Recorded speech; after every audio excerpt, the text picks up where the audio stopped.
नमस्कार। इस वक्त की बड़ी खबर से बुलेटिन की शुरुआत कर रहे हैं। दरअसल पाकिस्तानी महिला सीमा हैदर पर यूपी एटीएस ने शिकंजा कसना शुरू कर दिया है। यूपी एटीएस ने कल सीमा हैदर से करीब 10 घंटे तक पूछताछ की। सीक्रेट लोकेशन पर यह पूछताछ यूपी एटीएस की तरफ से की गई। आज एक बार फिर से एटीएस टीम सीमा हैदर से पूछताछ कर सकती है, ऐसी जानकारी है। इसी बीच सीमा हैदर के भाई की तस्वीर सामने आई है। ये जो तस्वीर में आप लड़का देख रहे हैं, ये सीमा हैदर का भाई है जो पाकिस्तान की आर्मी में है। सीमा का चाचा गुलाम भी पाकिस्तान की आर्मी में पोस्टेड है और इसी को लेकर अब तमाम तरह के सवाल खड़े हो रहे हैं। जो लगातार बातें सीमा हैदर को लेकर सामने आ रही हैं, उनसे ये पता चलता है कि ये महिला सस्पिशियस है। जितनी नॉर्मल ये अपने आप को बता रही है और जितनी साधारण सी ये कहानी अपने बारे में बता रही है, वैसा नहीं है। उसके पीछे कोई ना कोई राज जरूर छिपा हुआ है। ये दो तस्वीरें, पहली तस्वीर आसिफ की आप देख रहे हैं जो पाकिस्तान की आर्मी में सीमा हैदर का भाई है, तो वहीं दूसरी तस्वीर आप उस सीमा हैदर की देख रहे हैं जो पाकिस्तान से वाया अफगानिस्तान और नेपाल होते हुए भारत आ चुकी है। पाकिस्तान से आई सीमा हैदर, साथ ही सचिन और सचिन के पिता नेत्रपाल से एटीएस लगातार कई घंटों से पूछताछ कर चुकी है। 2 राउंड ये पूछताछ हुई है। कल भी तकरीबन 15 घंटे सचिन और साथ ही सीमा हैदर से एटीएस ने पूछताछ की। इनको अलग अलग बैठाकर भी पूछताछ की गई और फिर इन दोनों के बयानों के आधार पर क्रॉस क्वेश्चनिंग भी की गई। सूत्र ये बता रहे हैं कि सीमा हैदर सीधा कोई जवाब एटीएस को नहीं दे पा रही है। एटीएस के सूत्रों ने यह बात भी सीमा से पूछी कि जब उसने अपने मोबाइल फोन से चैट डिलीट की, जब वो बात करती थी तो वो इतनी शुद्ध हिंदी और साथ ही इंग्लिश कैसे इस्तेमाल करती थी, उसे इन भाषाओं का ज्ञान कैसे था, हिंदू रीति रिवाज का ज्ञान उसे कैसे था, इस बारे में भी सीमा हैदर से सवाल जवाब किए गए। सूत्र ये भी बता रहे हैं कि एटीएस ने उससे ये भी पूछा कि क्या जब वो बात किया करती थी भारत में तो फूफी और साथ ही फल शब्द का वो इस्तेमाल करती थी। हम आपको बता दें कि आईएसआई के जो कोडवर्ड्स हैं उसमें फूफी शब्द का इस्तेमाल किया जाता है कोई खुफिया जानकारी किसी दूसरे देश में शेयर करने के लिए। फल का इस्तेमाल किया जाता है पैसों के लेन देन के लिए। तो क्या इस तरीके के कोडवर्ड का इस्तेमाल सीमा हैदर ने किया था? जो उसने चैट डिलीट की थी उसमें भी रिट्रीव करने की कोशिश उन चैट्स को लगातार की जा रही है। इसके साथ ही यह भी पूछताछ की जा रही है कि सीमा हैदर ने सचिन के अलावा कुछ आर्मी के लोगों को भी फ्रेंड रिक्वेस्ट भेजी थी, लेकिन सीमा ने इस तरीके का जवाब दिया कि उसे नहीं पता था कि कौन आर्मी में है, कौन डिफेंस में है। उसने रैंडम चैट जो है वो की थी और रैंडम रिक्वेस्ट भेजी। मेरे सहयोगी अभय पराशर की रिपोर्ट आपने देखी। वहीं सीमा हैदर से एटीएस लगातार सीक्रेट लोकेशन पर पूछताछ कर रही है, तो वहीं एटीएस के मुताबिक 5वीं बार सीमा का दिमाग कंप्यूटर की तरह चलता है। सच उगलवाने के लिए अब सीमा का लाई डिटेक्टर और पॉलीग्राफ टेस्ट कराने की तैयारी है। सीमा के बारे में बड़ा खुलासा हुआ है कि सचिन के अलावा भी सीमा ने दिल्ली एनसीआर के कुछ लड़कों से संपर्क की कोशिश की थी। सीमा के पास 2 पासपोर्ट हैं। सवाल है कि उसके पास जो दूसरा पासपोर्ट है वो सीक्रेट है और उस को लेकर भी लगातार सवाल खड़े हो रहे हैं। क्या सीमा झूठ बोल रही है? क्या उसने जासूस होने का सबूत, जो लगातार बातें कही जा रही हैं, वो सबूत मिल गया है? क्या सीमा की लव स्टोरी के पीछे कोई ट्रैप है? इस रिपोर्ट में बहुत से ऐसे सवाल जो आपके मन में उठ रहे होंगे, उनके जवाब आपको मिलेंगे।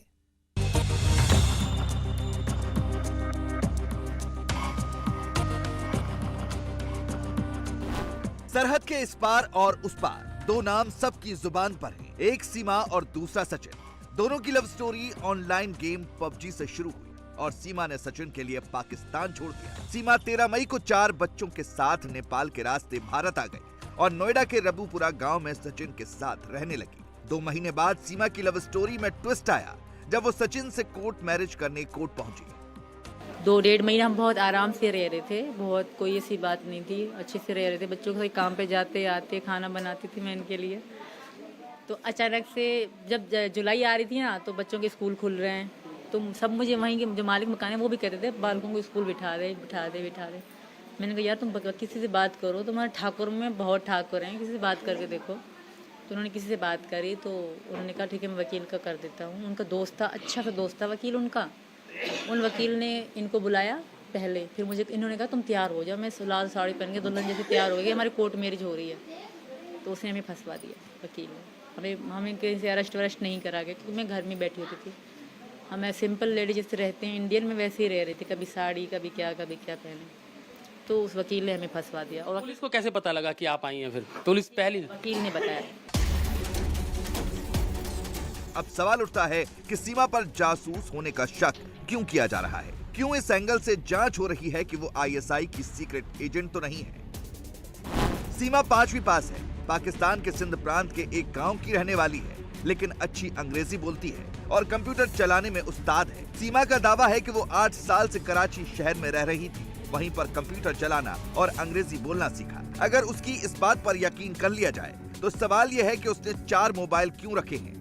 उससे भी बड़ा सवाल यह है कि भारत नेपाल आते वक्त सीमा ने अपना फोन क्यों नष्ट कर दिया? नेपाल में सीमा ने अपना फोन क्यों इस्तेमाल नहीं किया? उसने बात करने के लिए नेपाली लड़कियों के हॉटस्पॉट का इस्तेमाल क्यों किया? यूपी एटीएस 2 दिन से सीमा और सचिन से पूछताछ कर रही है। सोमवार को दोनों से 6 घंटे नोएडा के सेक्टर 94 स्थित कमांड सेंटर में पूछताछ हुई। आज भी दोनों से एक सीक्रेट लोकेशन पर एटीएस और खुफिया एजेंसियां पूछताछ कर रही हैं। सीमा से अंग्रेजी में लिखा नोट पढ़वाया गया।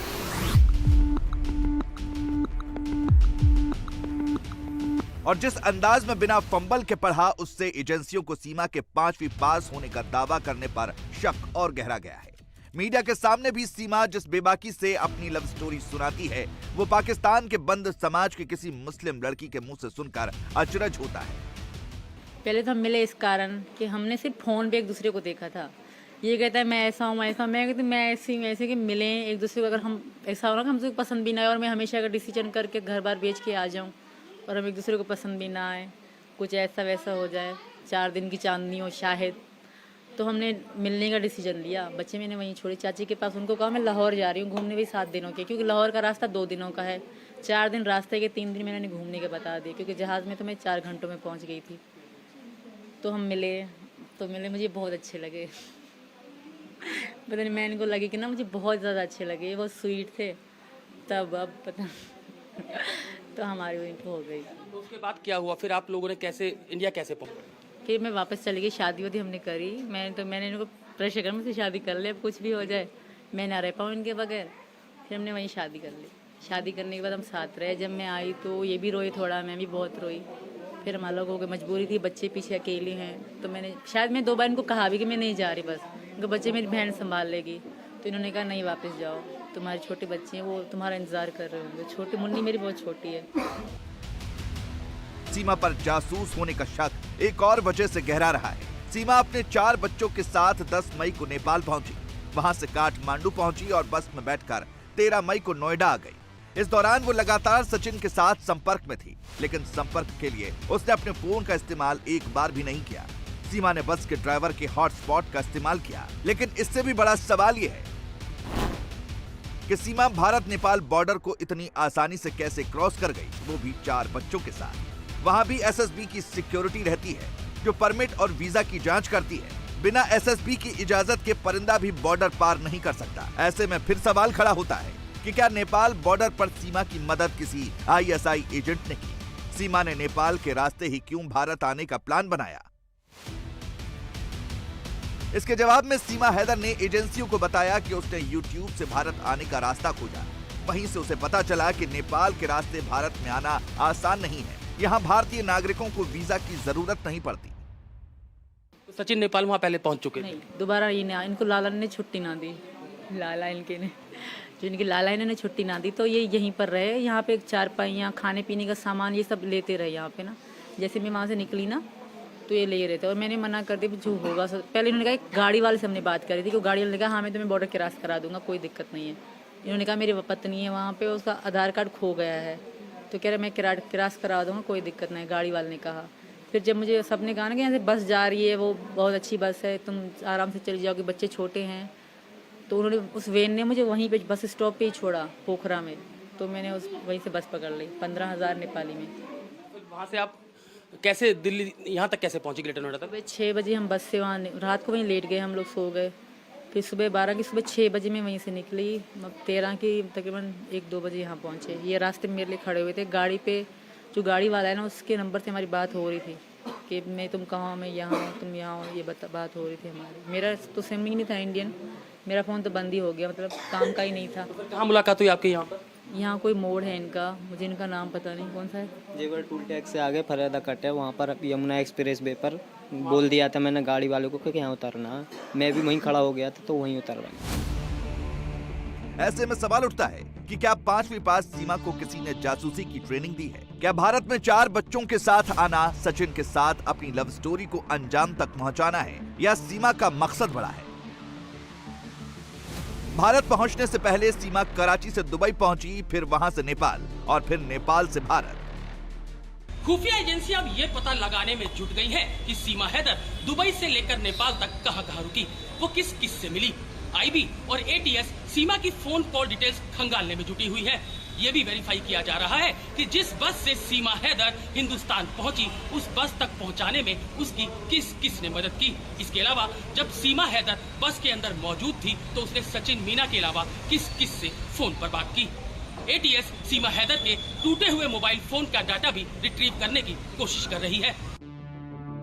एक और आश्चर्य की बात है कि 5वीं पास सीमा कैसे 4 बच्चों को लेकर 3 देशों का भ्रमण करते हुए भारत आ गई। हालांकि उसका दावा है कि वो अपने प्यार की खातिर इंडिया आई है, लेकिन एजेंसियों को उस पर यकीन नहीं हो रहा है। सीमा हैदर की लव स्टोरी पर शक इसलिए भी हो रहा है क्योंकि भारत आने के चंद दिनों बाद ही सीमा पूरी तरह से हिंदू रीति रिवाजों में ढल गई। वो तुलसी की पूजा करने लगी, मंगलसूत्र पहनने लगी, भारतीय महिलाओं की तरह बातें करने लगी। एजेंसियों को शक है कि सीमा को क्या इसके लिए ट्रेनिंग दी गई। सीमा भी मीडिया से बातचीत में इमोशनल कार्ड खेलने का कोई मौका नहीं चूकती। वो यहाँ तक कहती है कि उसे भारत के मुसलमानों से कोई उम्मीद नहीं है, लेकिन उसे 100% यकीन है कि यहाँ के हिंदू उसकी पूरी मदद करेंगे। पहली बार हम 7 दिन साथ रहे थे, शादी भी हमने करी थी वहाँ पे। शादी आप लोगों ने कर ली थी। तो आपके 4 बच्चे हैं पहले, तो आपके जो पहले पति हैं वो अभी कहाँ पे हैं? अभी वो सऊदी अरब में, अभी भी उन्होंने जो रिकॉर्डिंग बता रहे वो सऊदी अरब में है। उनसे मेरा कोई वास्ता नहीं, वो बकवास कर रहे हैं वैसे ही। कि ऐसा थोड़ी है, इंडियन गवर्नमेंट पागल थोड़ी है कि ये कह देंगे वापस। मैं भी चिल्ला चिल्ला के कह रही हूँ, मैं इंसान नहीं हूँ, मैं यहाँ तुम्हारे देश में हूँ, तो मेरी भी सुनना चाहिए उनको कि वो मेरी नहीं है ना। हमारे पहले तो वो किसी से भी, किसी मुल्ला से, किसी से भी पता कर लें जो मुस्लिम में है कि 6 महीने पति पत्नी अगर रिलेशन में ना रहें, क्या डिवोर्स हो जाते हैं खुद से? अगर वो ना करे तो अलग बात है, वो हो जाती है। तो वो मेरे पति नहीं है। वो कितना भी खुद को चिल्ला चिल्ला के कहना, वो मुझे मतलब फंसाने की कोशिश कर रहे हैं, पर मैं फंसूंगी नहीं। वो उसकी सब सपोर्ट करेंगे, मानती हूँ, पर मेरे भी यहाँ का सपोर्ट करेंगे। जब मैं जेल में थी ना, वहाँ जेल के मुस्लिम भी मुझे बहुत चिढ़ा रहे थे कि तुम्हें शर्म नहीं आई, धर्म छोड़ते। वहाँ कैदी थी, वो भी लौटते हैं। तो मैंने वहाँ पे बड़े जेलर थे, उनको कह दिया, मैंने कहा मुझे इंडिया के मुसलमानों से कोई उम्मीद नहीं है, अब जो करेंगे मेरे लिए हिंदू करेंगे, क्योंकि मैं इस धर्म में आ चुकी हूँ। वो टोकती थी मुझे वहाँ की मुस्लिम जो कैदी थी औरतें कि धर्म छोड़ दिया, ये छोड़ दिया, ईमान से भटक गई हो, इस तरह की बहुत मतलब बातें। फिर मैं पुलिस वाली थी, रीमा और शिवानी दीदी, वो बहुत अच्छी थी, तो उनको मैंने कंप्लेन करी, तो उन्होंने डांट दिया भाई को कि क्यों कह रहे, कहते जब हिंदू लड़की मुस्लिम से करे तो वो राइट है, अगर मैंने करी तो वो रॉन्ग कैसे हो गया? मैं अपनी मर्जी से कर रही हूँ, मैं बच्ची नहीं हूँ, 27 साल की हूँ। सीमा पर जासूस होने का शक एक और वजह से हो रहा है। पबजी गेम खेलने के दौरान सीमा ने भारत के कुछ और लड़कों से दोस्ती गांठने की कोशिश की थी। जिन लड़कों से सीमा हैदर ने संपर्क किया था वो सभी दिल्ली एनसीआर के थे। ऐसे में सवाल उठता है कि सीमा क्यों दिल्ली एनसीआर के ही लड़कों से दोस्ती करना चाहती थी। इस बारे में जब सीमा से सवाल किया गया तो उसने बेहद नपा-तुला जवाब दिया। एटीएस के जो अधिकारी सीमा हैदर से पूछताछ कर रहे हैं वो मान रहे हैं कि सीमा बेहद चालाक और तेज दिमाग की है। एटीएस ने जब सीमा को सचिन से अलग बिठाकर पूछताछ की तो उसके जवाब सुनकर एटीएस भी हैरान रह गई। एक और बात जो सीमा के बारे में खटक रही है कि उसने एक दुकान में मामूली काम करने वाले शख्स को ही क्यों चुना, जबकि उसका पहला शौहर गुलाम हैदर दुबई में ठीक ठाक कमाता है और उसने कराची में घर खरीदकर भी सीमा को दिया था। सीमा की सच्चाई जानने के लिए एटीएस उसका लाई डिटेक्टर और पॉलीग्राफ टेस्ट कराने पर विचार कर रही है। एटीएस पता लगाने की कोशिश कर रही है कि सीमा प्यार की आड़ में जासूसी या किसी गलत इरादे से भारत तो नहीं आई। सीमा के परिवार के बारे में भी जांच की जा रही है। सीमा ने अभी तक सिर्फ अपने माँ बाप के बारे में ही बताया है, लेकिन खुफिया सूत्रों से पता चला है कि उसके चाचा पाकिस्तानी आर्मी में सूबेदार और भाई भी फौज में हैं। क्या वो सैटेलाइट फोन भी इस्तेमाल करती है, इसकी भी जांच की जा रही है। सीमा ने ऑनलाइन पबजी गेम खेलने के लिए अपनी आईडी मारिया खान के नाम से बनाई थी। सवाल उठता है कि सीमा ने नाम बदलकर आईडी क्यों क्रिएट की।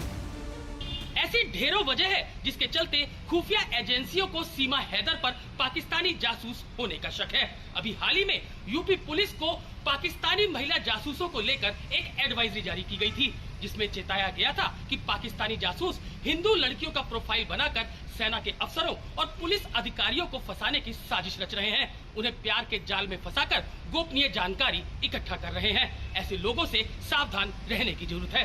सीमा हैदर की कहानी भी कुछ ऐसी ही है, लेकिन सचिन ना तो कोई सेना में अधिकारी है और ना ही कोई पुलिस अफसर। नोएडा में सचिन के घर की तलाशी के दौरान सीमा के पास से कुछ दस्तावेज मिले हैं, जिनमें पाकिस्तान में बना उसका नेशनल आइडेंटिटी कार्ड है, जिस पर सीमा की फोटो लगी है। इसका नंबर 45205732844426 है।